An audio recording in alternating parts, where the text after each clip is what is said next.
Salve galera, mais um vídeo aqui do canal Brownie Fogo. Decidi já gravar de uma vez, cara. Eu falei que não ia voltar aqui hoje, mas eu ia deixar essa reflexão pro dia 25, mas pra fazer a data certinha, né? Porque a gente tá fazendo aí 2 anos, né? São 2 anos aí da notícia que mudou a trajetória do Botafogo, mudou a rota do Botafogo.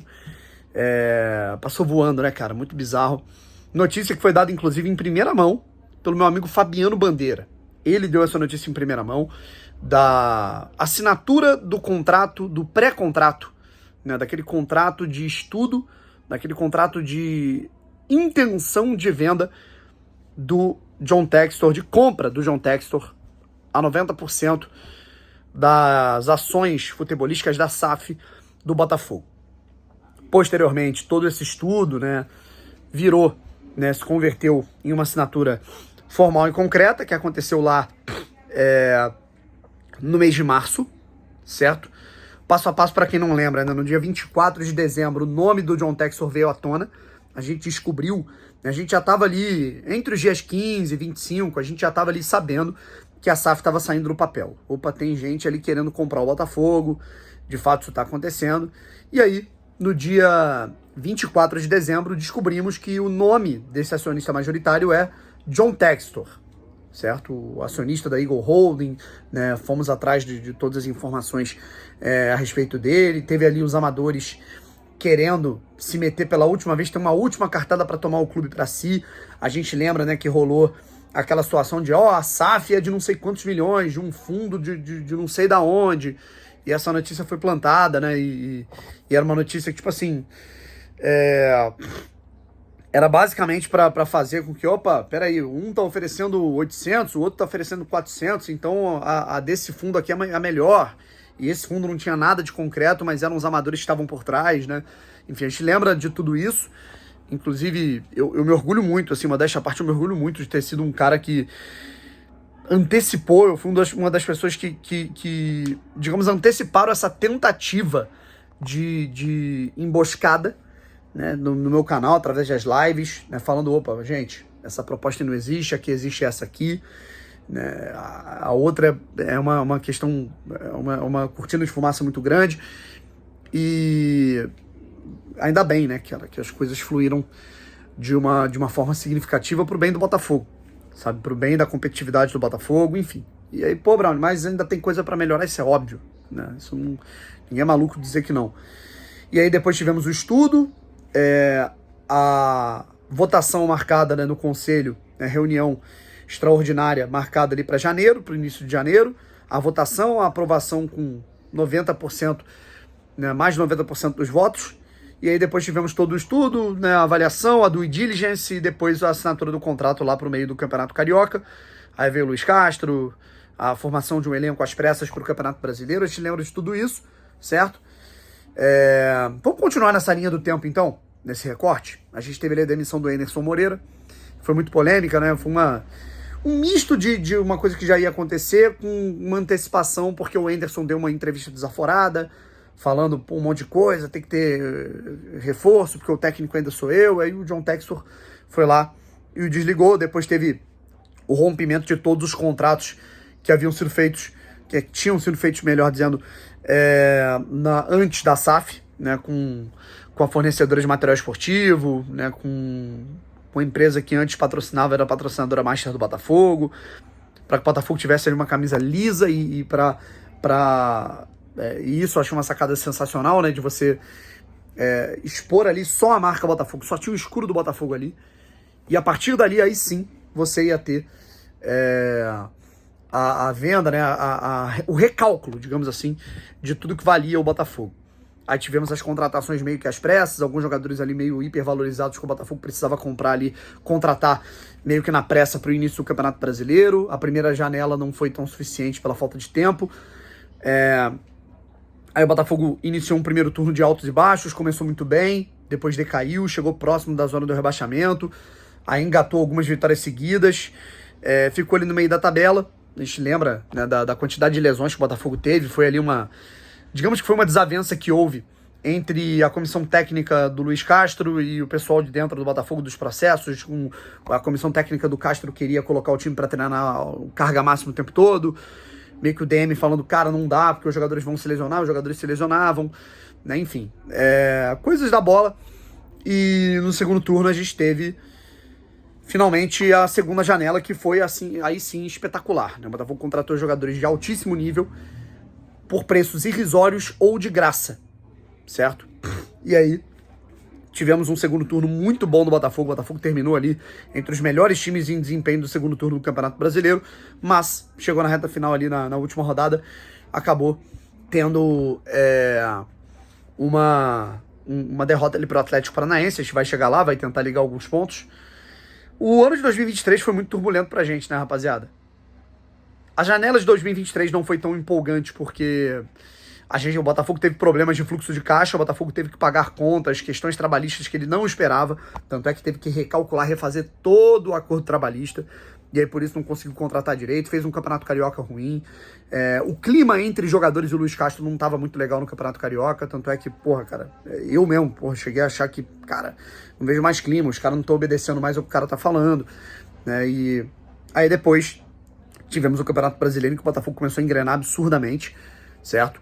E as coisas começaram a dar certo até mais do que a gente pensava, né? Eu imaginava o Botafogo com aquele time, com aquele desempenho, meio de tabela, mas com a projeção de que podia beliscar pelo menos uma pré-Libertadores, podia beliscar ali um quinto lugar, um quarto lugar.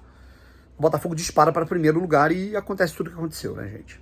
O Botafogo ele faz o primeiro turno mágico, sai o Castro, entra o Caçapa, depois o Laje.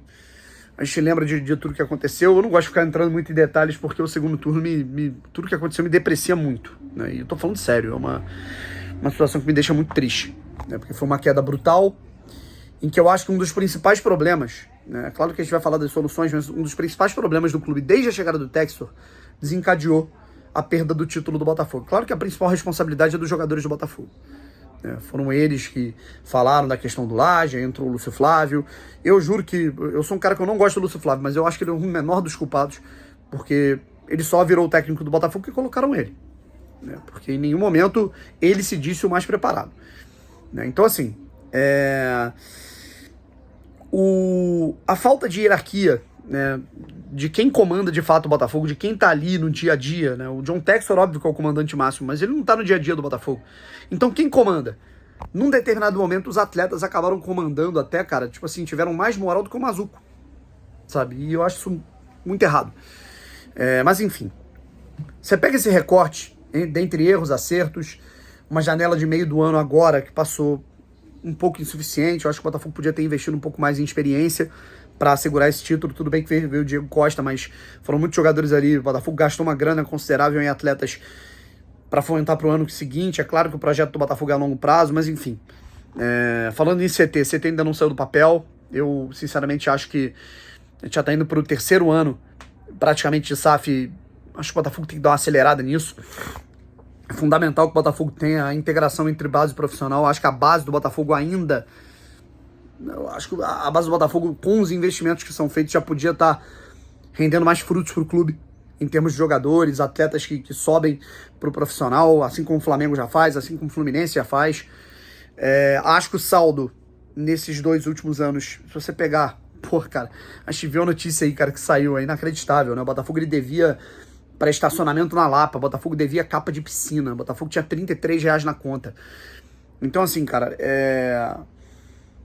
irmão, não tem como saldo não ser positivo quando você olha para um clube que tá competindo pelos títulos, um clube que volta à Copa Libertadores, e infelizmente não é a fase de grupos, a pré-Libertadores, que me revolta, porque seria a responsabilidade desses jogadores ir para a fase de grupos, zero planejado. Classificação para Libertadores, nem isso eles conseguiram, eles foram para pré.